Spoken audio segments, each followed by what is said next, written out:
Welcome back to Auburn Ed Talks, the official podcast of Auburn University's College of Education.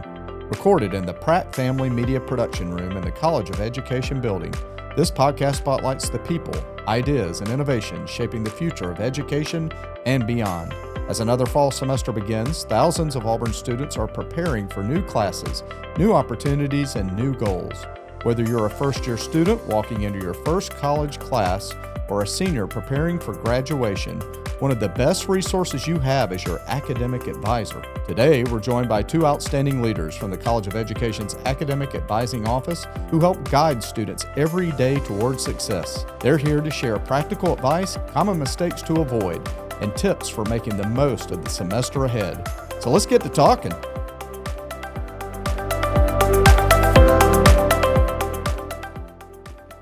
Hello everyone, I am Brooke Fligel, a student ambassador here in Auburn University's College of Education, and I'm excited to host today's conversation. Joining me are two people who have helped countless College of Education students navigate their academic journey. Ashley Sullivan serves as Director of Academic Advising for many of the college's academic programs, and Robin Martin oversees advising for our kinesiology students. All right, Ashley and Robin, thank you both so much for joining us today. Yeah, happy to be here. Yeah, thanks for having us. All right, so before we jump into today's conversation, I'd love for our listeners to get to know both of you a little bit better. So Ashley, let's start with you. Tell us about your role here in the College of Education and what a typical day looks like. That is a really good question. I feel like as being Director of Academic Advising, I essentially oversee anything dealing with students. Anything at all in any kind of capacity, mostly, of course, academic related. But as academic advisors, we work hard to ensure that students just understand their own individual plan, making sure they take ownership of that plan, they advocate for that plan, they know how to communicate.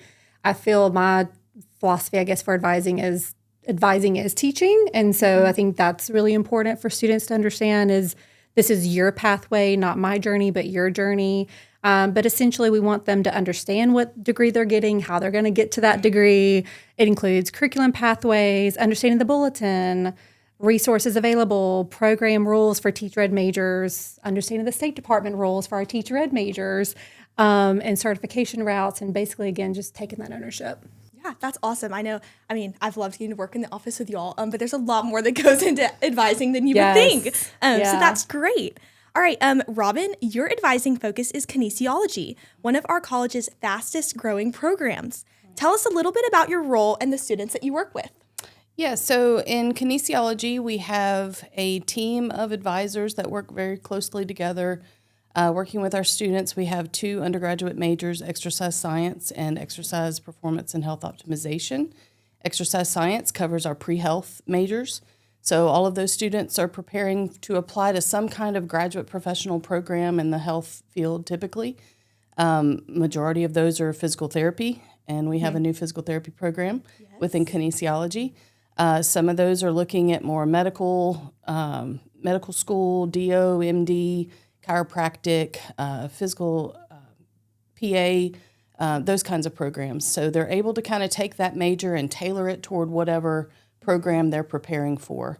And then our other major is more applied sports science. So it's students working toward personal training, strength conditioning, coaching, anything under that health, wellness, fitness umbrella. That's awesome. Yeah, that's great. Okay, so you both work with students every single day, right? So what do each of you enjoy most about serving as academic advisors? I would say probably the aha moment. Again, I mentioned my teaching philosophy earlier, my advising philosophy, advising, teaching's advising. So I would say that aha moment, when you've been working with a student and they all of a sudden are like, oh, I get it. Or I understand how the pieces of the puzzle meet together. It's like, I promise I'm asking you to do something for your own good. Yes. So I would say that would be probably mine.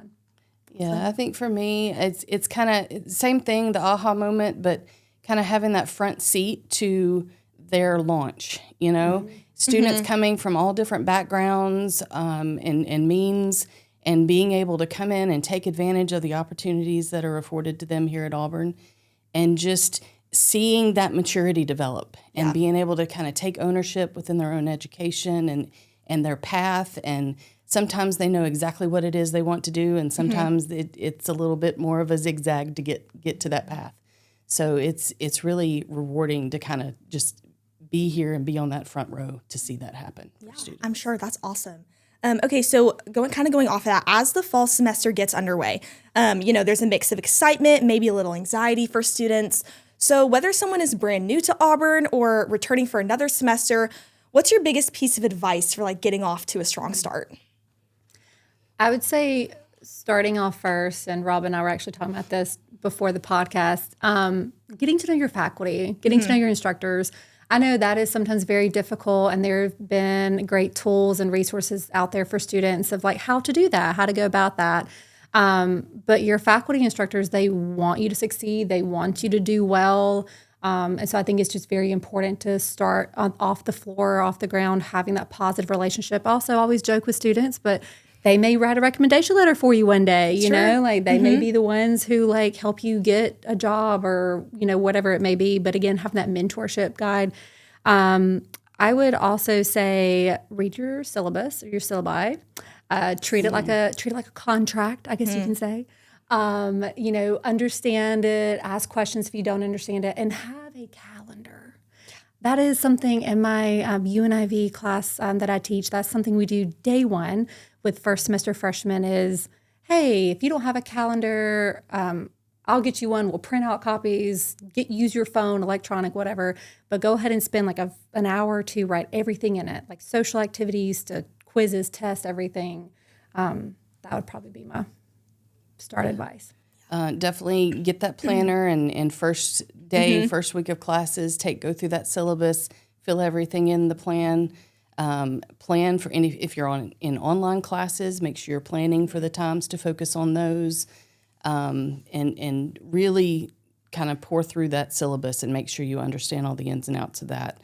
The conversation that I have with students when they're coming in through Camp War Eagle, I kind of put my mom hat on,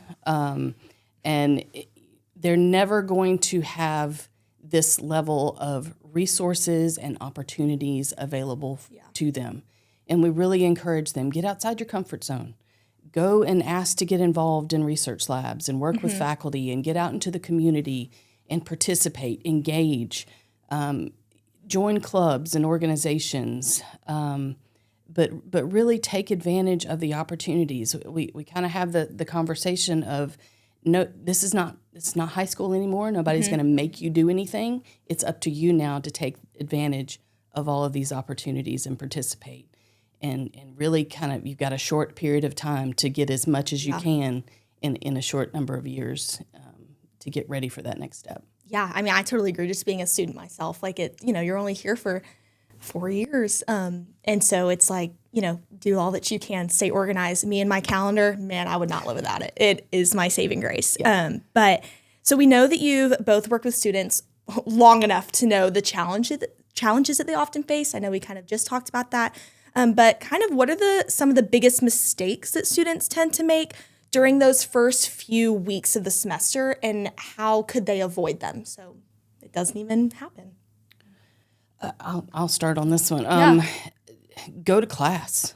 Number one, go to class, turn off the alarm, get up, get yourself to class, and don't sit in the back. Just be where you are going to be able to participate and engage as much as possible. Take notes, review your notes after every class. Don't procrastinate on things. Yes. If students that are in online classes, you have to be able to manage your time appropriately.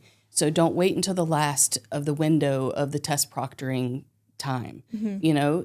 Try to be as proactive as possible in that process. And seek out and form relationships with people in classes, with your instructors, and be present for that. Yeah, 100%. Ditto on that. I would also say just don't wait to ask for help. I feel like I've been advising a while, and a big thing is students are like, well, I didn't know. I I didn't want it to be a stupid question, or I felt like I was the only one with this problem. Trust me, you are not. you are not. So my to add on to Robin, I would definitely say is just don't wait. If you have a question or a concern, ask. Any question or issue 9 times out of 10 can always be fixed. Usually, just a little bit easier and faster at the beginning. There's just usually more options at the beginning. So I always tell students, please, you're transitioning, especially your first semester, you're transitioning so much with new roommates, right? You may not be with your mom or dad or your guardian, whoever you lived with, right? Your alarm clock may legit be your alarm clock, not somebody who's like, hey, get up. Your eating schedule, your social schedule, your friends. I mean, so much is going on. So I always encourage students to just please reach out. Don't wait, because a lot of times students see that social media life of like, oh my gosh, it's perfect and I should be like exactly like everybody else. Like I need, they're doing fine. Why am I not doing fine? I'm like, social media is just sometimes the glamour of it. It's not the real story. So trust me, if you're having issues, 9 times out of 10, so are other people. Yeah, I think the students that wait to get connected with resources on campus. We really try to talk to our students about sending the message that our most successful students are the ones that are reaching out and going and going to the Miller Writing Center and going through the Office of Academic Support and using the academic coaches and tutors and everything that's available to them. The ones that, you had to be a pretty good student to get into Auburn, right? Right. But a lot of students were able to get through high school as an A and B student with never having to learn how to study. Right. And those are the students that I say I have the most concerns about.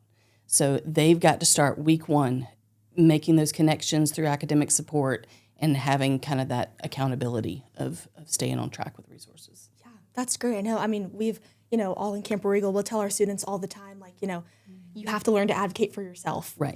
Like you're in college now. Readers. Not mind readers. You got to tell us what you need. Okay, so kind of going off of that, I think like a lot of students think of academic advising as something that they only need during registration.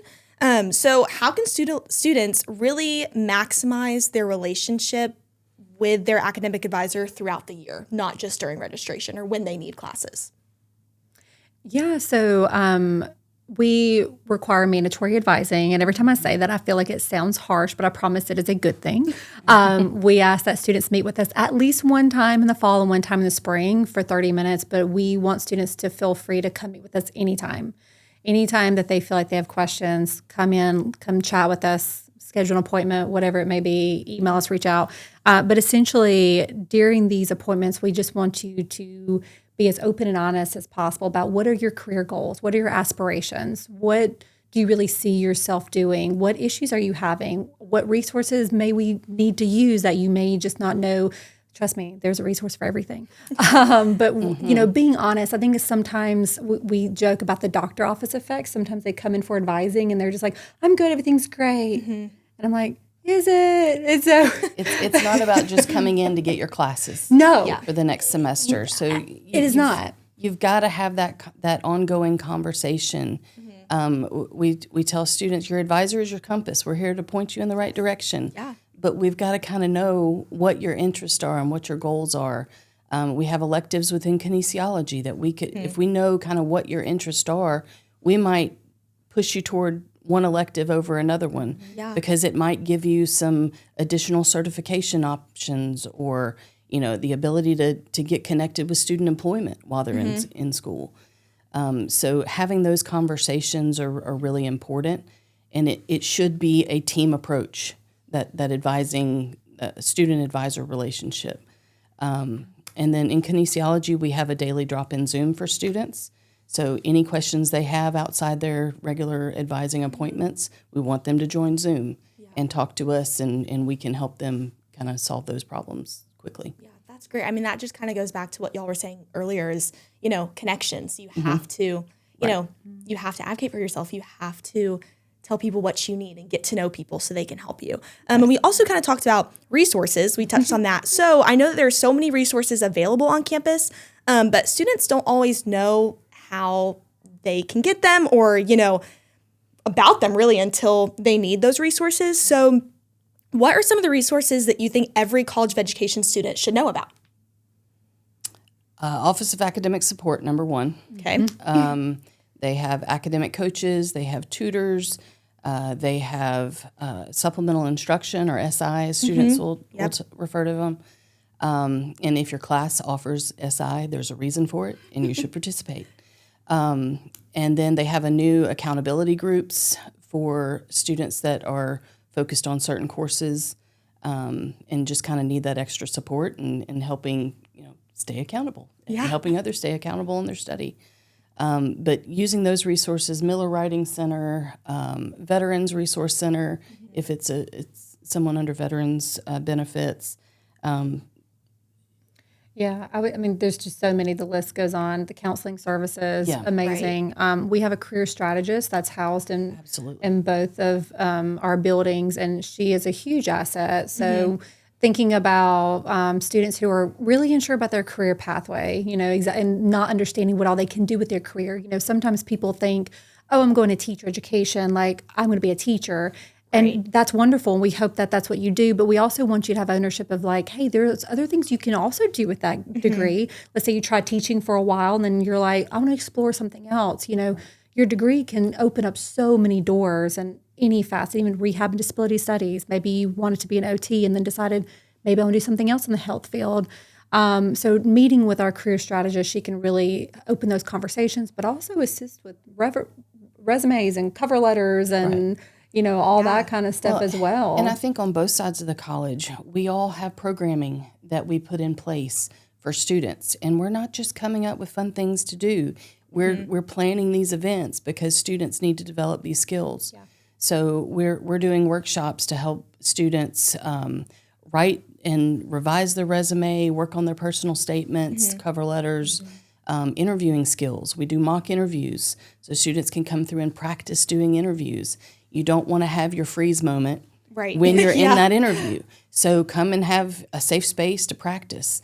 And participating in student organizations, that's a resource. You're going to make connections. We have a physical therapy, occupational therapy club. We have representatives from PT and OT schools that students are commonly applying to, coming to those meetings and talking to students about the application process and what it takes to be a competitive applicant. You can't just go into these things blind. So as much information as you can gather through these resources, that's what you need to be doing. Yeah, that's great. I think, just really bring attention to all these resources and, because they're here to help students. They're here for the students, but it's hard when students, don't know what they are or how to access them. So that's so important. So kind of going off of, being involved in all that, many Auburn students are balancing a lot of things. They're balancing classes, jobs, internships, different student organizations like we talked about, family responsibilities. So what advice would you give students for maintaining the balance while still succeeding academically? Planning. Using that planner. I always go back to use that planner. Create a balance in your planner and live in that balance. Yeah. And, it's not just focusing on academics and work and all that. Plan for the fun things. Plan to eat well. Plan to sleep enough. If you're not getting enough sleep, you're not going to be able to be successful while you're here. So planning for everything. Yeah, I would also say, and I mentioned this earlier, but be honest. Be open and honest with your faculty, your instructors, your advisors. Let them know how you're doing. Sometimes students will kind of like drop little hints about something, and I pick up on it. And they're just like, oh, I'm so glad, because like I was just needing to kind of let that out, but I didn't know how to let that out. Right. And so as honest as possible that I can best help you, but just take care of yourself. I think that's the number one is students. Again, they're dealing with so much transition and so many different things and academics. And I'm like, are you focusing on yourself? Like, are you okay? Yes, I'm an advisor. I've been an advisor since 2012. Academics are important, but your health is really most important. If you're not here, then you're not going to be able to academically do well. So let's just step back. I think those appointments are the ones that I kind of appreciate and enjoy the most. It's the ones where the students are coming in and you can just tell they are at their breaking point. Yes. They don't know what to do next, and you can just kind of talk them through. and open other doors. And it's just, you can see the stress and the tension just kind of leave their shoulders. And, you know, when they can kind of leave your appointment feeling better than they were when they came in, that's a good day. Yeah, that kind of just goes back to, you know, talking about academic advising in general, and y'all as advisors want students to be successful in every aspect, you know, not just academics, but like as their whole person. So I know that you've worked with hundreds, probably thousands of students throughout your career. Can you each share a memorable student success story that reminds you of why academic advising is such an important part of the college experience? There's so many. I'm sure. It's tricky. I would say probably, yeah.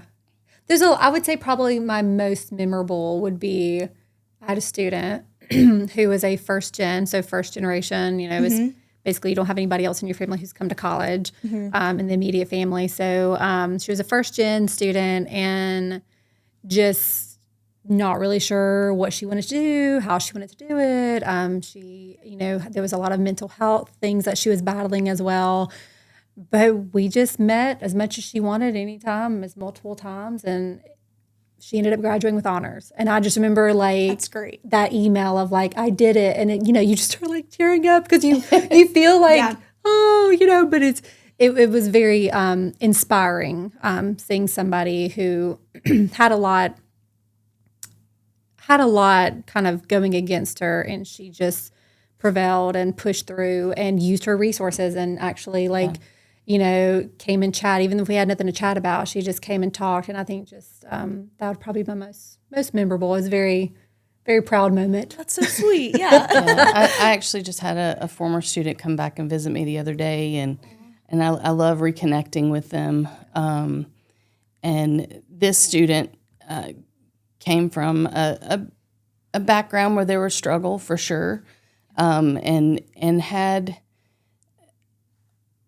one goal in mind, you know, as far as getting the degree and wanting to participate in certain things on campus, but there were so many other outside things that were pulling at this student that it took a little bit of redirection, and it was a struggle, but they got through it, and now this person is speaking internationally and just winning awards, and it's phenomenal to see the path that they've taken. That's great. So just I love that reconnection. Yeah, that's awesome. Well, kind of going off of that, y'all have advisors have watched students grow from freshmen into graduates, you know, and they might even come back and visit.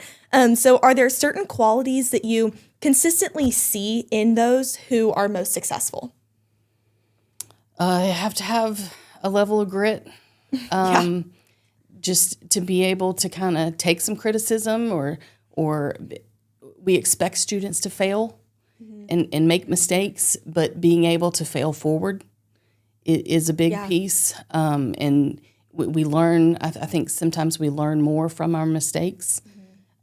So being able to kind of have that dedication and perseverance and being able to kind of work through whatever comes and roll with it. Yeah, I would say initiative, self-advocating. Again, you're gonna fail, and that's okay. Yeah. But Right. it's how did you what happened next after you failed? Did you get back up? Did you grow from it? Did you learn from it? So I feel like that no one's perfect. So just as long as you understand you're not perfect, and there's going to be challenges, and Being open to other be pathways. open. Exactly. Yeah, you might be able to still get to the same goal, but it might be a little bit different route to get there. Yeah, that's so important. Okay, so this has been such an informative conversation. Starting a new semester is always filled with excitement, opportunity, and maybe a few nerves. I know I experienced that. But today's discussion is a great reminder that no student has to navigate that journey alone. So before we close, I'd love to ask one final question. So if you could leave every College of Education student with one sentence of encouragement for the semester ahead, what would it be? I would say, and I feel like we've said this before, but no journey is the same. Do not come in expecting a cookie cutter, exactly like my sister, my brother, or my cousin, or my mom. You know, the biggest thing I always tell students is this is your journey, not mine. I had my journey. Right. It was great. I learned things. This is your journey. not your mom's, not your dad's, not your brother's, your sister, aunt, uncles, yours. And so make the most of it, but also take ownership of it and know it's not going to be exactly maybe how you envisioned it, but it may be better. And I think that's sometimes, like you mentioned earlier, they expect this journey and it's like, but there may be a better route that you just haven't realized or envisioned yet. And I think that's a huge part of our job is to show the big picture. We don't talk about just classes. We talk about all the different avenues to get you to your final degree and your final career. So I would just say your journey. Yeah. I think for me, it's be open to possibilities. Don't give up. Yeah, that's great. So great. Well, thank you both so much for joining us today and for everything that you do to help our students succeed, not just academically, but personally, professionally. It's great. And we really, really appreciate y'all. Thank you to everyone for listening to Auburn Ed Talks. Be sure to subscribe for more conversations that elevate, empower, and celebrate the world of education. War Eagle! War Eagle.